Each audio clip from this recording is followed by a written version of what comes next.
Monday, April 6th. As always, we timestamp everything because, hey, everything's changing pretty darn rapidly, and something we might have talked about yesterday may have completely changed today.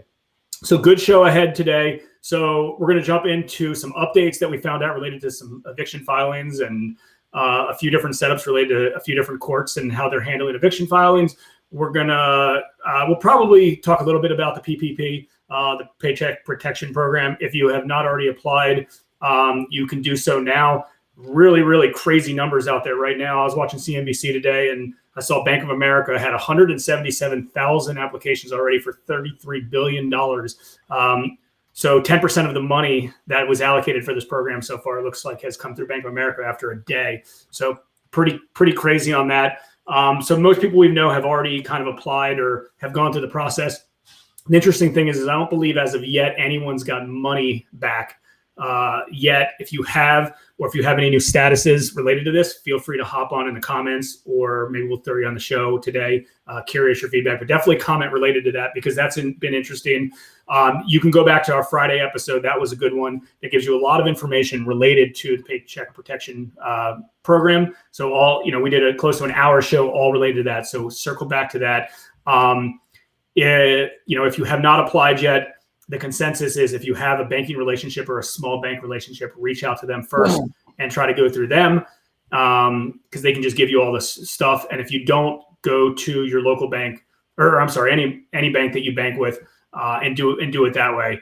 Bank of America, for instance, you go online and you apply, and then they send you the list of everything that you need. So we might hop into that for a little bit, and then we also have Mike Schock. Our buddy Mike Schock is going to hop on with us in about 2 minutes as well. 2-minute warning for Mike Schock, and he'll hop on as well from Silver Casa, and we've got some good topics to discuss with him. Yeah, no, it's exciting. It's exciting to hear what's going on with the PPP. It's a little disappointing to hear that nobody's been funded yet. Thanks for the recap, Jason. As Ryan likes to always tell me, I'm about to do my little weather report, what I'm seeing in the real estate world. I want to say congratulations to our project manager, Ryan, on having his second baby girl. Congratulations. So he's handling that right now during all this. That's crazy. I just wanted to give a quick update. Our company, eRit Filings, that handles our evictions, they just they reached out to everybody that uses them and told us who's accepting failure to pay rents and who's not. As of right now, I'm going to give you the quick rundown. This is who is not accepting any failure to pay rent suits for the month of April or any other months. Baltimore City, which nobody should be surprised about, Howard County, and Dorchester County. The next set of courts. These courts are accepting failure to pay rent suits, but will not process anything until the courts reopen. They'll be placed in a box shelf, will not have a date stamp until courts reopen. And that's going to be Harford County, Montgomery County, PG County, St. Mary's, Cecil, Wycomico, and Anne Arundel. And finally, the following courts that are accepting failure to pay rents, which will be date stamped, but will not be held until courts reopen and assign a court date to complete processing, is Baltimore County, AA Glen Burnie, Washington County, Carroll County, Somerset, Frederick, and Talbot. So I think the counties that are accepting them, you probably should file them just to protect yourself for the month of April. Just because you file it does not mean you need to see it through, but at least have your eviction on file and be in line when the courts do reopen. That's my quick summary for right now and my nice little weather report. I want to bring in, as Jason was saying, a good friend of ours, Mike Schock from Silver Casa. He's actively involved in real estate local here in Baltimore. His wife's a realtor. He's done some work with some of the larger speaking events and does have a retail business. So it'll be real interesting to see what he's seeing on all fronts. What's up, Mike? What's up, guys? Thanks for having me. How's No everybody? problem. Great. How about yourself? Out there. Beautiful. We should be outside. Yeah, we should. Nice 70-degree weather, 65-degree weather. We should all be golfing, but I guess we can't do that. Mike, you want to give a quick background to who your company is and what you guys do? Yeah, sure. My name is Mike Schock. Our company's Silver Casa. We do flips. We do we have rental properties. We also educate. I taught for the national gurus out there. I am local. I live in Harford County. Like I said, we do flips. We've done flips out of state as well. We've done Las Vegas, California, Philadelphia, Maryland, obviously because we live here. So we I don't want to say we do it all, but we're pretty involved with real estate. Like the guys were saying, my wife's a realtor as well, so we're pretty family business all around real estate. Yeah, that's impressive. That's absolutely impressive. So let's just jump right into it. What are you seeing in the flip market right now? And how many properties do you currently have online that are up for sale or in the closing process or under contract, both buying and selling? Yeah, so we have 2 properties on the market looking to sell those right now. I think a couple weeks ago we had great success. Not also with my wife being a realtor, she had a couple houses where she sold, not for us, but for a client. She had open houses back when we could do open houses, because right now you can't. But she sold 2 properties in a weekend, had 3 full price offers on 2 different houses. So that was great. So I think people are still out there. They're still looking.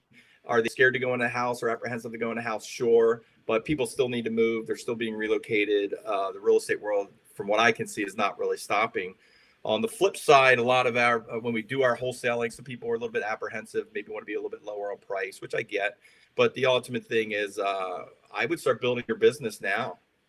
Start building your teams. I was once told in business, never stop your momentum. So once the ball gets rolling, never stop it. So if there's any newbies out there that are thinking like, what do I do now? Now's the time to grow your business, guys. It's not really the time to stop and hold back. So build your realtor base, build contractors, network with other investors, get on the phone, get on a Skype call or a Zoom call, and just meet other investors.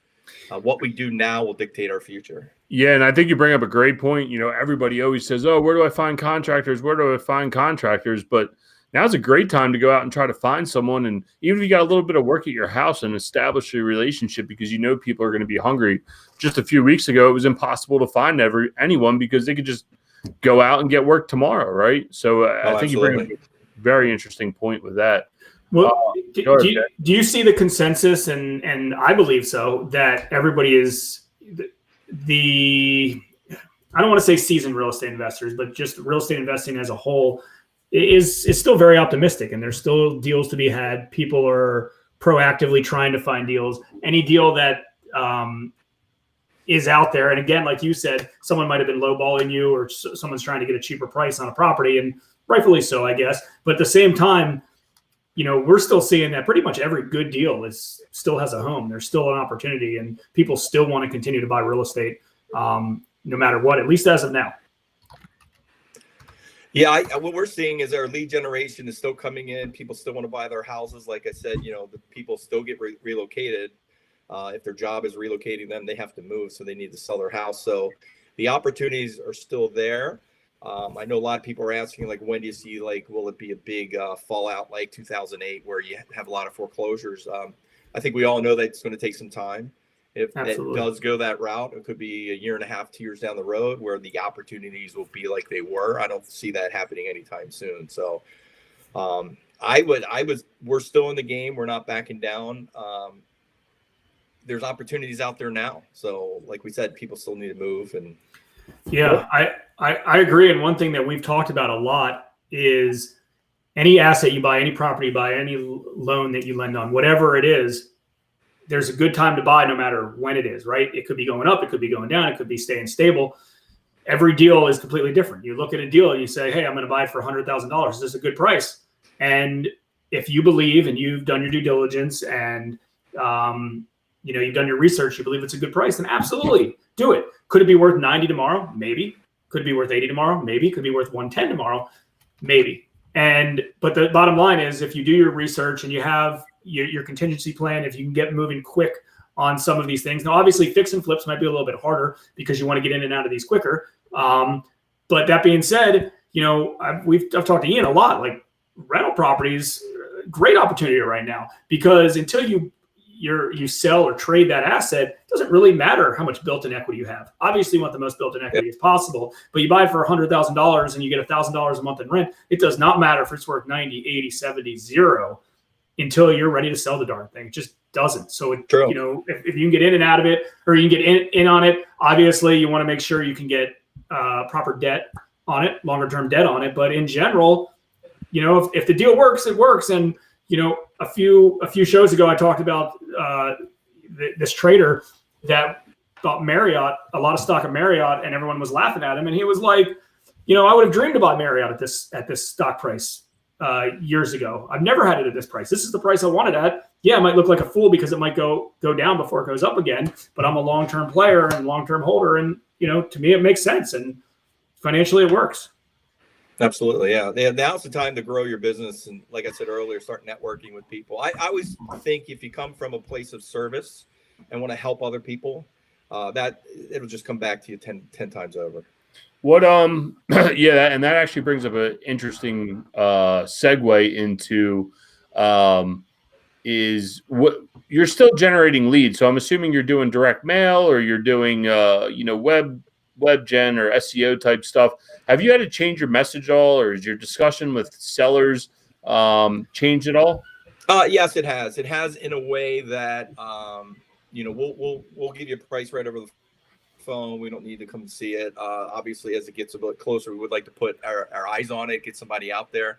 And what we're hearing that the seller is like, hey, I don't want anyone in our house. So what we've been doing is just virtual tours where we'll FaceTime them, or they'll send us pictures, and that way we can review it. Obviously, a lot of the flips we do are full guts anyway, so we really don't care what it looks like inside anyway. But we do like to have a good feel for it. So we have, to answer your question, we're seeing more of like a virtual type of interview, Skype or FaceTime the seller with their property, send us pictures, that kind of thing. So we make better evaluations.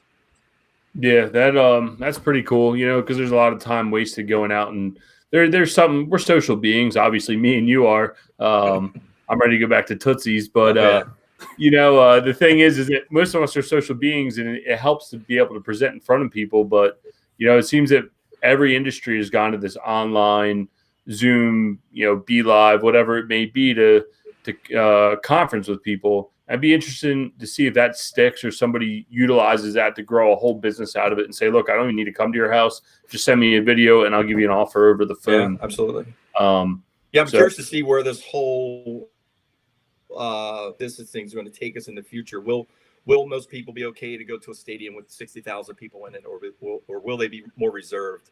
I mean, how will this play out over time? Yeah, and I think from what a lot of people are talking about, which I do agree with, is as we ease back into, we get away from social distancing and we ease back into opening up industries, opening up businesses and stuff like that. Again, I don't think it's going to happen overnight. I think potentially, let's say a restaurant gets back into business. There's only so many people that can be in a restaurant at any given time.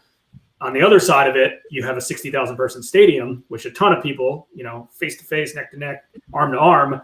That might take a little bit more time to adjust. But in general, I don't know how much of that will really affect real estate, because in general, real estate's more of a one-on-one. There's not too many people involved. But, a big thing, and I was going to bring this up earlier in the show, April 1st was a big date. And the reason I think it's a big date, it was the first month since all this happened that, tenants' payments are due. Mortgage holders' payments were due. Mortgages are due, rent's due. And time's going to tell. And I think by the end of this week, we're going to have a very good indicator of where a lot of our tenants are, a lot of our clients are in general. And I heard a really good quote, and I don't know why I keep quoting CNBC, but it's something I watch first thing in the morning all the time, is, it's your business's obligation to pay your rent, to pay your mortgage, to pay your debts, if you have the ability to, and if you can. But on the other side of it, it's your lenders or landlord's obligation to work with you if you can't pay your rent, if you can't pay your mortgage. So that was a message that was clear that I agreed with. And I know inside our lending business, it's been the same thing. If you have the ability to, and you can, make your payment. And if you can, and you really need a workout, you figure it out. Because again, if you're making rent, Ian, for instance, and Ian can talk about this, and actually you can probably talk about this because you have. Jay's gone. I don't know where he went. Mike, what are you doing? What are you doing inside your rental portfolio have you seen any difference? Have you had any issues? I'm going to text him. It's too early to tell what issues we're going to have. Obviously, we use property managers managers, so we're getting the communication now. But we did have our property managers reach out to the tenants to communicate, hey, if you have any troubles, we need to know. We need to work this through, because sitting here and well, obviously you can't evict anybody right now, but not working with people is not the right way right now. I heard I'm not going to name names, but a well-known restaurant, it's like, will they reopen, because the landlord put a big stink about they have to collect the rent, and it's like, now this landlord's going to have a empty restaurant versus working with the owner trying to work out something over time, versus just trying to get them out on the street or not renew their lease. So I don't think it's going to be in anyone's advantage just to be that harsh on someone, work with them versus not. Yeah. No. What do you got? What are you guys seeing on yours? You have way more rentals than I do. For the most part, we've been good. I don't know if you saw the episode I did with Jason the other day. Our local portfolio has been fine for the most part. A lot of our tenants are subsidized, so we our risk's a little bit diversified. We do have a property, a 34 unit we just bought out in West Virginia. Sure. A lot of those, about half the people that live there work at the casino or horse training or whatever. So we haven't seen any issues of yet. I think the real litmus test is going to be May 1st. Real quick, if we lose you guys, we'll jump back on. Jay's computer froze. He just texted me. A lot of curse words are coming across the text thread, but we'll figure it out. With that being said, I just saw an article, a guy a landlord in New York City is forgiving his rent on 80 units, which is interesting. So you're seeing people take drastic measures on either side, which is real interesting. So, and I see Aaron Foster just asked about evictions. If you go back to the beginning of this video, if not, I'll forward you the email, Aaron. There are different levels of evictions that can be processed right now, although I don't think anyone's taking them full term. But yeah, it's going to be a real interesting time, and what's the impact going forward? I know everybody, and you're a very positive guy, as I am, as myself is. But the question is, what does this change going forward? And I know, Mike, you have a lot of friends across the country. From what you've done with a lot of the big speaking stuff, have you talked to any of your people across the country? Have they seen anything different? Yeah, I have. A couple weeks ago, out in California, they were more in the shutdown mode than we were here. I think a couple weeks ago when we were on that call, Philadelphia being shut down, I talked to a neighbor of mine who sells fireplaces, and he deals with New Jersey, Pennsylvania. And what he was telling me is that if a house is under frame, like a new construction or rehab is under framework, now this is in New Jersey and Pennsylvania, that they're basically shutting down the job. But if it's under drywall, we're close to being done, they're allowing that work to be done. So thankful in Maryland, we're still doing our projects and that kind of thing. We're not having to shut down, because if we have to shut down, I think that's where things are really going to be bad. If the courts stop recording, so we can't do transactions, that's my biggest fear. Yeah, no, we got a closing in the other week. It was a 10,000 square foot warehouse that was getting sold to a publicly traded company, and we were sweating bullets. Just more that it's going to happen, right? Like that we could actually record, and it doesn't give them more time to make another decision. Say, oh, you know what, we got beat up on our stock, we want out. So yeah, I definitely agree with you there. What's your wife seeing on the realtor side of things? Is she seeing a slowdown, or are people adapting and doing virtual tours and that whole good thing? Yeah, they can't do any open houses anymore. They can't show houses anymore, but they are doing virtual tours. But obviously someone's got to go in and either film that or do a Facebook Live. So trying to educate the clients to work with someone coming in to film everything so they can have that ability to show their houses in these trying times. Right. Yeah, and again, that's another one that I wonder if your wife can just utilize that going forward, is getting a buyer's list together and just saying, here you go, I did a virtual tour. We talked about, I think Jason is back. There he is. Yes, he's back. We talked about everything. It's over. No, we were just talking about what Mike's wife's been seeing on the real estate, the realtor front, and how is that whole industry going to adapt to that? We talked about it a lot, that I think people still need to see, feel, and touch their home before they buy it. And I don't think virtual buying will ever go that way versus, buying a new car. It smells pretty and you know what you're getting, right? So, What do you think's gonna? And for those that don't know, Mike spent a lot of time on the big national circuits. What do you think's gonna happen with that industry? Their whole goal is to bring people into a room, say, hey, this is how you do real estate, and pitch them. Is there going to be a big change? Not that there already wasn't a big online push there. What do you think is going to happen? Yeah, I mean, that whole world's basically come to a screeching halt because a lot of the speakers and seminar companies, if you will, would speak. We would speak in front of crowds of 500, 600 people, and obviously you can't have that many people in a room right now. I know the hotels are dying out there because they had all these events booked and everything, from hotel food to catering to all that, they're relying on it. Now it's basically all dried up. So yeah, I think maybe I see a lot of this going maybe online more so than on in presence. So, and what just to describe it to the people who don't know, what I did is I would teach and speak for a national guru, and they would hold events like, or they would do a late night TV and, hey, come to this event for a 2-hour tour, and then you would, learn from there. But yeah, I think those days, or at least right now, obviously they're over, but will they continue? Who knows? I think there's always that tactic to do that, but I think it's going to change drastically. Yeah. I'm guessing you guys can still hear me, right? Yep. All right, cool. Yeah, I'm guessing that industry pivots a little bit, but there's a need for it. There's a demand for it, and as long as there's a demand for it, people are going to still do it. I mean, they're real estate investors. Everybody needs mentors. They need guidance. They need assistance. And obviously, in a perfect world, everyone would have the price point to get somebody one-on-one and work with somebody face-to-face or over Zoom or whatever the case is. But the reason why doing it in front of a large stage is, you can touch that many more people by doing that. So I think it adjusts. One thing that I'm seeing right now, and obviously, all three of us have been following like Russell Brunson for a long time, and we're all big into some of the stuff that he does, and I agree with a lot of the things that he's. There you go. Did you get that shirt this year? What does that one say? What does that one say? Entrepreneurs by birth, funnel hackers by choice. Perfect. Perfect.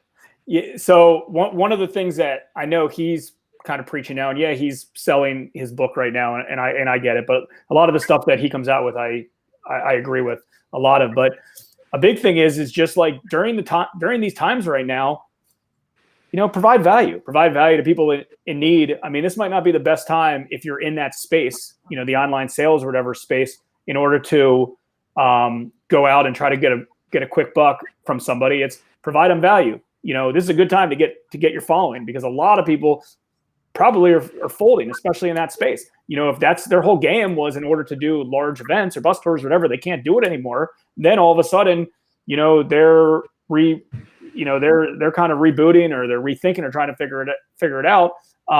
But in general, if you're an expert or a provider or somebody who you have a following, you need to do whatever you can to provide as much value as you can for your audience. This is when your audience needs you the most. They look at you as an expert. And one of the reasons why Ian and I started this show was because we're kind of on the front lines of this, and you're on the front lines as well, Mike. I mean, I talk to 30 new real estate investors every day because they want, they're looking for a loan for their project. I'm analyzing them, I'm evaluating them. I'm talking to private capital investors, talking to so many people on a regular basis, and we all are. So honestly, it's somewhat of our obligation to share that information and help, because if you're a one-off real estate investor and you own a few rental properties and you fix a few houses, and maybe you're a real estate agent as well, like, you're not up to date with all these eviction filings. You're not up to date with this, paycheck protection plan program. You can't be, right? You need a sphere to do so. So part of this show has really been to share as much of this information that we're getting in real time with everybody. And I think and hope, and I think some of these larger national companies do the same right now. I think they're going to be better off in the future. They're going to know that they're loyal to their clients, and they know that they helped out their clients. And when the time comes and their businesses are back up and running, I think they're going to be ahead of the game. Yeah, especially if they started and they have the foundation of serving people and that's right, giving the value. I mean, we should always give value. So that's absolutely that big keyword that they all like to use. I'm here to serve you, but and a lot of people don't. I would say, as real estate investors, we probably don't take advantage of that enough, right? Like direct mail, or your wife being a realtor, or us as selling or flipping or leasing houses. How much value can you provide and bundle in there, right? And really make your message match. It's something I've been thinking about a lot recently. Now, Mike, I don't know that necessarily you might be the best expert on this, but I'm going to ask you, and don't get mad at me here, but this is a great segue into Jim Chivers tomorrow, who we're going to have on here, who's a commercial broker. But me and you have had some deep dive discussions. We might have been, a few beers deep. But we did discuss, like RV parks and like alternative asset class types.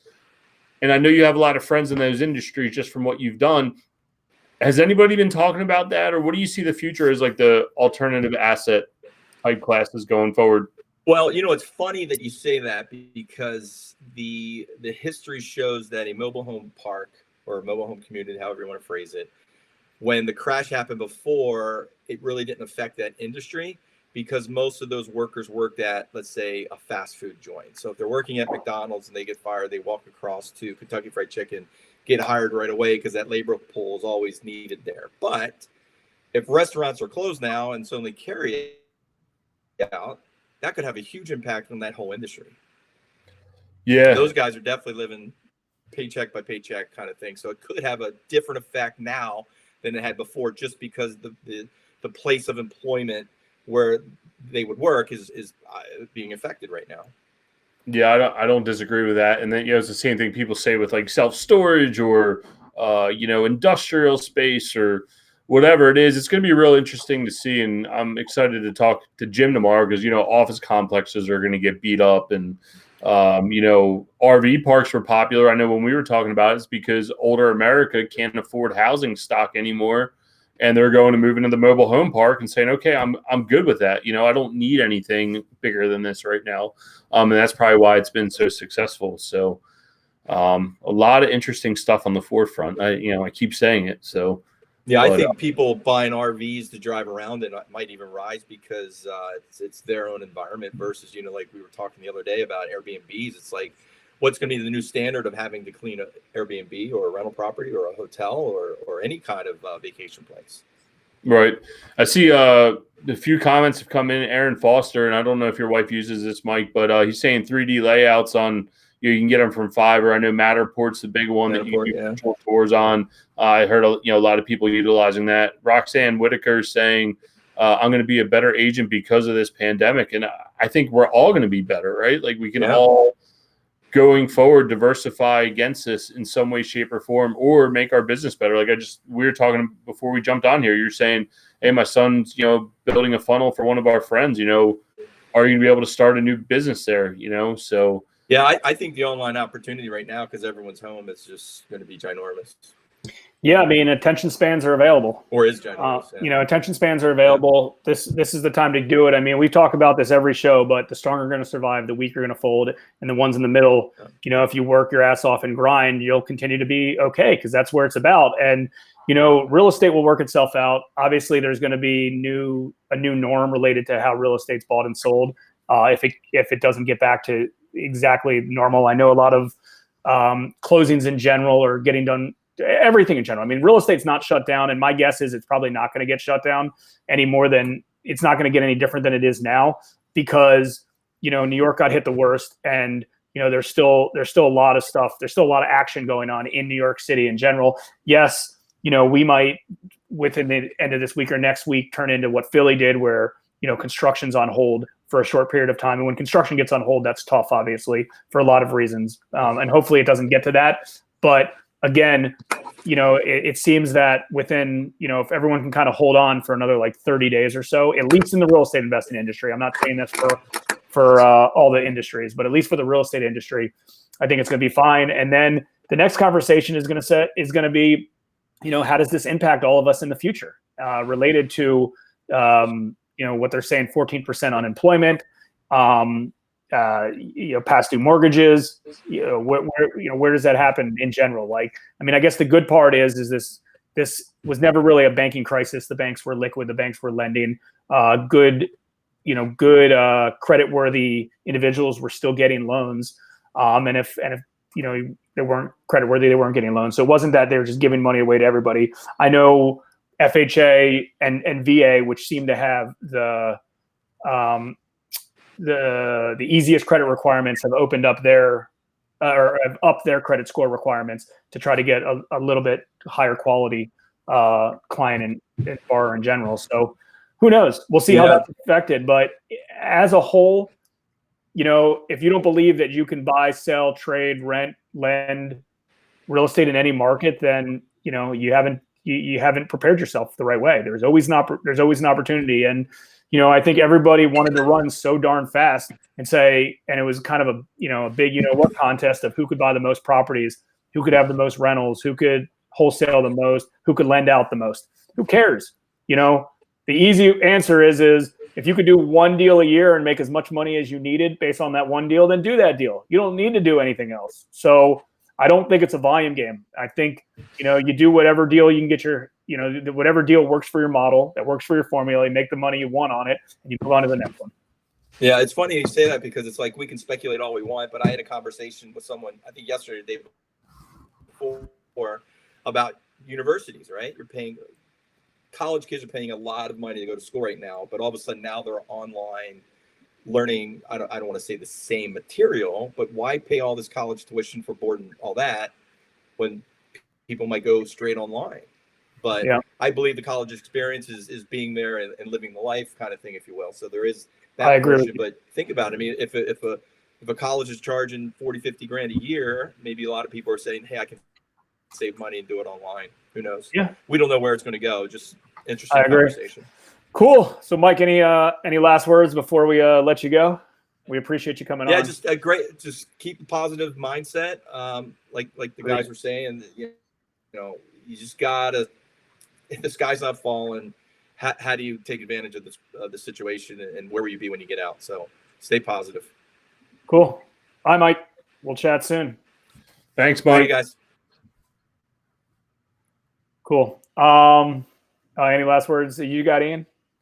No, it's good to hear. Mike's staying positive. He's still getting deals done. It's very interesting what his wife's doing and how they're staying afloat. I think another discussion that we could have Mike back on about is his other business. That's a retail type business and how they're being affected. Just real estate investors. We don't really look at ourselves. I guess we are. We're obviously entrepreneurs, but sometimes we don't fall into that class. But I think one of the best podcasts I listen to is How I Built This by Guy Raz. It's an NPR one. And it's just listening to other entrepreneurs and hearing what they go through in their own industries. And I would love to hear from Mike and Russ, to hear how Swag Dog is navigating it. And, what techniques and stuff we can apply from that side into the real estate world and help us all get through it. Yeah, maybe we'll do another big show coming here soon related to, 10 people, 10 different industries and get their thoughts on, what they're seeing as well. Because not that we're sheltered in the real estate industry, because, we've got our hands involved in a bunch of different industries and have money involved in deals and things like that. But, our focus on real estate and the majority of our income and assets are in real estate. And, that's where we're spending our time and our energy and our resources on figuring ways to, number one, keep all of our assets safe. Number two, trying to be opportunistic, but cautious at the same time to figure out exactly what we're going to do kind of moving forward. But, Mike said it as well as every single other person we've had on here that, when the right opportunity comes, I'm going to buy it and I have the resources to buy it. And when the right opportunity comes. Oh, no. There you go. You're back. I was offline again. No, only for a half a second. You're saying make sure that you buy the, if you have the right opportunity to buy it right now. And that's a very valid point. Yeah. And if you have the time to sell right now as well, we listed a property during all this and we got, above market offer, and chances are it was because the interest rates were still low. The guy wanted to lock in and, he needed to settle anyways. And he was, so, we've been moving forward on it. Yep. And, it's a great chance. I think there's going to be some big boy money out there that's going to start floating around, that they have major cash reserves that they're going to hopefully start sniffing out portfolios. We shall see. I guess we're going to find out tomorrow from Jim what's going on in the commercial world. I think 2:30 tomorrow. I might actually put on a suit and tie. Why? I was going to talk about our attire earlier on today because I'm not sure about you, because you might actually wear that exact same sweatshirt every day. Me on the other side, on the other end, I do have about 20 different HMB shirts, similar designs, and actually, Mike hooked a lot of these up at Swag Dog, so appreciate that. But anyways, I have about 20 different variations, so they're always a clean one. And I try to mix and match hats backwards at least. But I'll let you talk about your own Carhartt gear. Same hat, always a Carhartt sweatshirt, always a Carhartt shirt. They're on rotation. See, my wife's watching right now. How many do you have on that rotation? I got four on the rotation. The problem is those does Christine do the yeah, so I was gonna say, big shout out. She does the laundry. The problem is you got four on the rotation, and the one day you got your nicest one on, you got to go do the dirty work. So but yeah, no, I haven't graduated. So that's the nicest or the least nice? This is a beat up one. Oh, okay. I wasn't sure. Yeah, see, it's got this nice stain right about here. Keep seeing it. Yeah, I was going to talk about our attire. Just, this is what we would wear if we were at home or somewhere or at office. I guess you're at I wear this to all my meetings, so it is what it is. Yeah, so going back to the suit and tie, we don't need a suit and tie. I mean, if you want to. No, I'm not going to wear a suit and tie. I might wear a tie just to mess with Jim, but he's certainly not going to have one on. For anyone that's ever wanted to get involved in commercial real estate, I met Jim a while ago. I always talked about doing deals. Finally cracked a few deals in the commercial world. It's been very interesting. So anyone that has a little confusion, you got questions about it, obviously we're going to talk about the market first. But if anybody wants to deep dive on some commercial real estate, we'll have a bunch of time cut out for him tomorrow. And we'll catch you guys tomorrow. We're doing 2:30 tomorrow with Jim? I think 2:30. I got a 1 o'clock call. I think he has a 12:30 call. All right, so 2:30 with Jim. We'll probably go for about 30, 45 minutes. If you have any questions ahead of time for him, if you feel free to just comment in this spot, in this feed in general, and we'll go from there. And it'll be a lot of fun, like all these other ones. So everybody stay safe, stay healthy, obviously stay optimistic, stay proactive. And tomorrow's a new day, and things have been changing. Protect yourself. Have your vitamin C. There you go. All right, guys. See you. See ya.